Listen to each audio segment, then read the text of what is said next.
Welcome to NYP Music Theory. Today our harmonic analysis is Bach Chorale R.4 from Albert Riemenschneider edition. Es ist das Heil und kommen hier. It is salvation, we come here. There are other harmonizations found in 4 different BWV numbers. Remember to start with all the triads in E major and the related key chart written out or be ready in your head. Let's get started. This chorale is in E major with 10 bars and 5 phrases. Section A is from bar 1 to bar 4 and it will be repeated. Section B is from bar 5 to bar 10. Let's look at section A. If you want to learn more about phrase modulation and pivot chord, this is a good example. Step 1. Confirm the first chord in E major, tonic chord 1. Step 2. Look at the bass note of the cadence under the fermata, E to A. It looks like a 5-1 in A major, which is the subdominant key of E major. By recognizing the D natural, we are sure that there is a modulation here.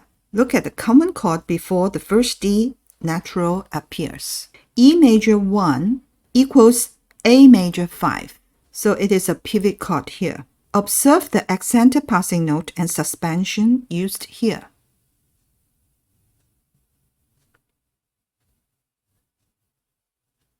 Now look at the second phrase. With the D sharp to E, an analysis of the chords vertically, we are sure it is going back to E major. 5B to 1. Let's pause for a moment and work backwards from the cadence. Because there is an A sharp appears 2 times.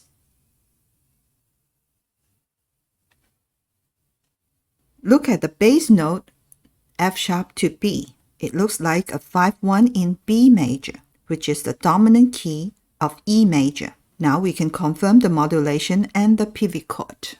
E major 6 is equal to B major 2. Take note that Bach had used the syncopation in tenor near the cadence. Same rhythmic pattern in alto near the cadence from the first phrase. We can apply this pattern to decorate the cadence in the theory exams. Let's move on to section B.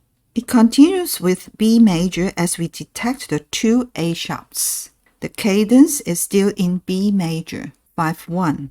I want to draw your attention to the second beat of bar 5. The alto and tenor is more than an octave, which means Bach sometimes breaks the rules.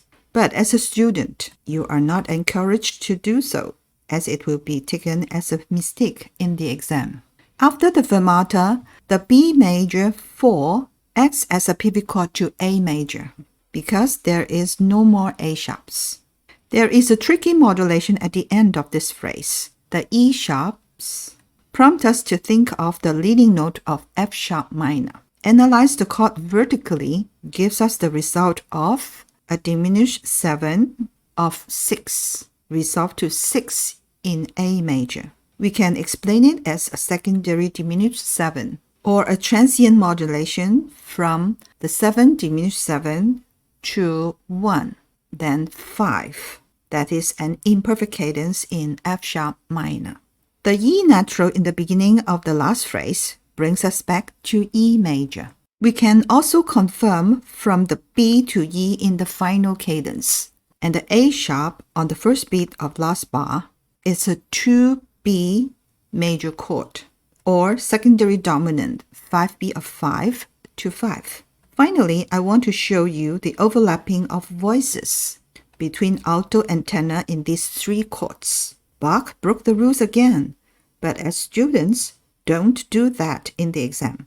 Marks will be deducted. Hope you enjoy this analysis. Let's listen to it.